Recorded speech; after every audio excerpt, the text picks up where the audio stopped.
Hello guys, আবারও চলে আসলাম নতুন একটা রেসিপির সাথে। আর আজ সকালে বাবা এনেছিল একটু তেলাপিয়া মাছ, তো সেটাকে একটু ঝাল করব। যেহেতু আমি একটু ঝোল টোলটা তেমন একটা পছন্দ করি না, একটু ঝাল খেতে আমার ভালো লাগে, তো সেই ক্ষেত্রে মাছটাকে ভালো করে ধুয়ে একটু লবণ হলুদ মাখিয়ে নিলাম, তোমরা দেখতেই পাচ্ছ। তো তারপর কড়াইয়ে তেল গরম করতে দিয়ে দিয়েছি। এবার একে একে কড়াইটার তেলটা গরমও হয়ে গেছে, এবার একে একে মাছগুলো ছেড়ে দেবো। তো দেখতেই পাচ্ছ আমি মাছগুলো ছেড়ে দিচ্ছিলাম। তো মাছটা ভাজা হবে, তারপর রান্না করব। তো যাই হোক গাইস, এই যে আমার মাছগুলো ভাজা হয়ে গেছে ইতিমধ্যে। তারপর আমি আলুটাও ভেজে নিচ্ছিলাম, যেহেতু মাছের সাথে একটু আলু না দিলে না ভাতটা খাওয়া যায় না, তাই না? আমার তো এরকমই মনে হয়। তো তারপর আমি একে একে মশলাটা কষিয়ে নিলাম।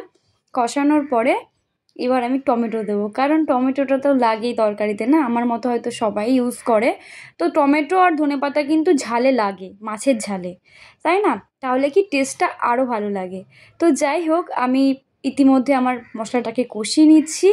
তো তারপরে মাছগুলো, মশলাটা কষানোর পরে জল দিয়ে একটু আলুটা আর মাছটা আমি ছেড়ে দিলাম ঝোলের মধ্যে। তো তারপর লাস্টে হওয়ার পরে যখন নামাবো তার আগে একটু ধনেপাতা আর গরম মশলা একটু দিলেও হয়, আবার না দিলেও হয়, বাট আমি একটু দিই অল্প করে, তাতে ভালো লাগে খেতে, খারাপ লাগে না। তোমরা কিন্তু অবশ্যই ট্রাই করতে পারো। তো তারপর আরেকটাও কথা বলি, শুধু মাছ না, আজকে আবার চিকেনও হয়েছে। ভেবেছিলাম চিকেনটা কষা কষা করবো, এই চিকেনের প্রস্তুতি নিচ্ছি, দেখতেই পাচ্ছ। বাট না, আমাদের কিছু মেম্বার আছে ঘরে যারা মাছ খায় না, তাদের জন্য চিকেনটা।